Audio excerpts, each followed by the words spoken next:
이제 남은 시간은 일주일입니다. FDA에서 백신의 긴급 사용이 승인되면 전국적으로 백신이 유통되는데요. 일반인들이 접종을 맞기까진 조금 시간이 걸릴 예정이지만 결국은 모두가 접종받아야 하는 상황에서 백신들이 과연 어떤 것들인지 미리 알 필요가 있을 것 같습니다.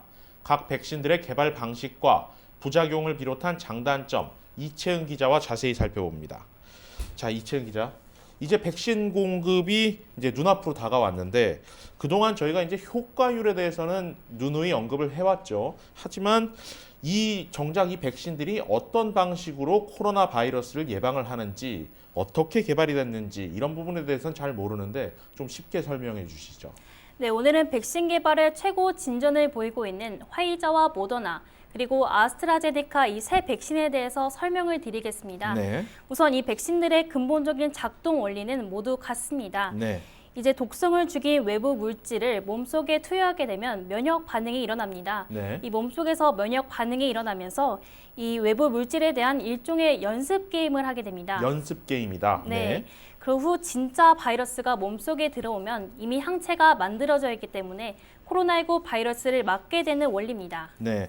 일단 실전에 앞서서 사전에 연습 게임을 통해서 몸 안에 항체를 키우고 그다음에 실제로 코로나 바이러스가 들어오면은 예방을 하게 된다. 이런 원리로 볼 수 있겠는데 그렇다면 화이자, 모더나, 아스트라제네카 이 세 백신이 전부 다 같은 방식으로 개발이 됐습니까?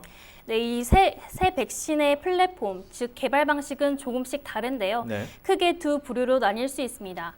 화이자와 모더나는 mRNA, 그리고 아스트라제네카는 바이러스 벡터 백신입니다. 네. 이제 우선 화이자와 모더나의 mRNA 백신은 간단히 RNA 백신이라고 말할 수 있겠는데요. 네. 이 역사가 거의 없다고 볼 수 있는 신기술로 만들어진 백신입니다. 네. 이제 코로나 바이러스 표면에는 뾰족뾰족한 돌기가 있습니다. 저희가 이제 사진을 보면은 네. 이제 뾰족뾰족하게 이렇게 튀어나와 있는 코로나 바이러스 그 돌기를 말하는 네, 거죠. 맞습니다. 네. 이 돌기에 코로나 바이러스 유전 정보가 잔뜩 들어있어서 핵심 부분이라고 말할 수 있겠는데요. 그렇군요. 네, 이 돌기를 몸에 넣으면 어떻게 될까? 이 핵심 부분만 넣으면 되지 않을까 해서 만들어진 것이 이 RNA 백신입니다. 네.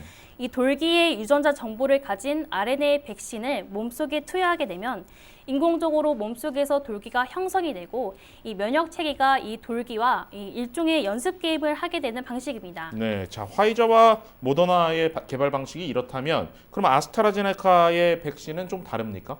네, 아스트라제네카의 바이러스 벡터 백신은 전통적인 백신 개발 방법 중 하나입니다. 네. 이제 인체에 비교적 안전한 바이러스인 예를 들어 독감 바이러스에 비활성화된 코로나19 유전자를 삽입해 몸에 주입하는 방식입니다. 네, mRNA라고 얘기하는 화이자와 모더나의 백신 개발 방식은 이제 이전까지는 전례가 없는 새로운 신기술이고 그다음에 이제 핵심 부분인 돌기를 이제 인공적으로 코로나 바이러스와 유사한 형태로 만들어서 몸 안에다 넣는다. 이렇게 보면 될 것 같네요.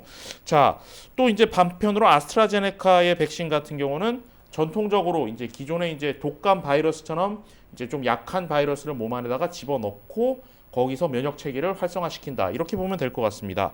자, 일단 가장 궁금한 게 안정성 또 부작용 우려 이런 것들에 대한 이제 걱정들이 사실 많지 않습니까? 어떻습니까? 네, 일단 RNA 백신은 앞서 말씀드렸다시피 신기술로 만들어진 최신식 백신입니다. 네. 따라서 대량 생산이 이뤄진 적도 없고 또 임상시험에서는 특별한 부작용이 없다곤 하지만 실제로 많은 사람들에게 투여됐을 때 예기치 못한 부작용이 있을지에 대해서도 연구가 충분치 않은 실정입니다. 그렇군요. 예, 또 신기술이다 보니까 이 RNA 백신이 굉장히 변형되기가 쉽습니다. 네. 따라서 모더나와 화이자는 초저온 상태에서 냉동 보관이 돼야 된다는 단점을 가지고 있습니다. 예, 신기술이다 보니까 이제 충분한 임상 시험 결과가 이제 누적돼 있지 않고 그렇다 보니까 또 변형도 있을 수 있으니까 굉장히 이제 초저온에서 이제 보관을 해야 되는 이런 상황이겠네요. 그렇다면 아스트라제네카의 백신이 더 안전하다고 볼 수 있는 겁니까? 네, 사실 이 세 백신 모두 각각 장단점이 있기 때문에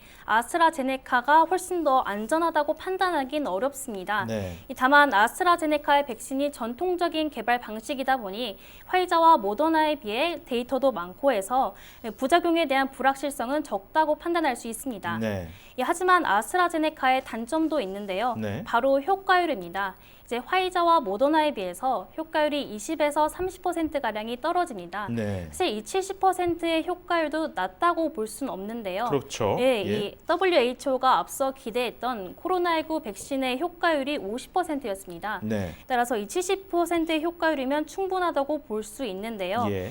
그런데 이 단점이 아스트라제네카 백신은 접종 횟수가 늘어날수록 효과율이 떨어진다는 그런 임상시험 결과가 나왔습니다. 접종을 맞을수록 효과율이 떨어진다. 그러면 이제 거꾸로 생각을 해봤을 때 접종 횟수를 최소한으로 줄이면 어떻게 되는 겁니까? 네, 사실 백신이라는 게 한 번만 맞아서 항체가 충분히 유지되기는 힘듭니다. 네. 화이자와 모더나도 최소 2차까지는 접종을 맞아줄 것을 권고하고 있고요. 예. 사실 이 코로나19 백신들의 개발 기간이 너무나 짧기 때문에 그렇죠. 실제로 사람들에게 주입됐을 때 이 항체가 예상 기간보다 짧아질 수 있다는 우려가 나오고 있습니다. 빨리 없어질 수도 있다. 네, 맞습니다. 네. 이럴 경우 2, 3개월 안에 다시 접종을 맞아야 된다는 소리인데 네. 이 백신을 맞을 경우 아스트라제네카의 백신은 맞을수록 효과율이 떨어지기 때문에 백신을 맞고도 감염에 대한 우려를 가질 수 있다는 단점을 가지고 있습니다. 네, 그렇군요. 네, 다만 이 화이자와 모더나의 백신보다는 아스트라제네카의 백신이 좀 더 견고합니다. 따라서 상온에서도 보관이 가능하기 때문에 가격도 싸고 보관도 용이하기 때문에 대량 보급에는 좀 더 적합하다고 볼 수 있겠습니다. 네, 신기술인 만큼 효과에 대해서는 화이자와 모더나의 가능성이 더 높다. 한편으로는 아스트라제네카는 검증됐고 그다음에 대량 생산과 유통이 가능하기 때문에 그런 부분에서는 좀 더 유리하다 이렇게 볼 수 있겠네요. 자, 일단 뭐 여러모로 백신에 대한 우려들이 많다 보니까 저희들이 준비를 해봤습니다. 일단 많은 사람들이 아스트라제네카 백신이 유통될 때까지는 조금 기다려야 되는 상황이 올 수도 있을 것 같습니다. 자, 이채은 기자였습니다. 수고했습니다.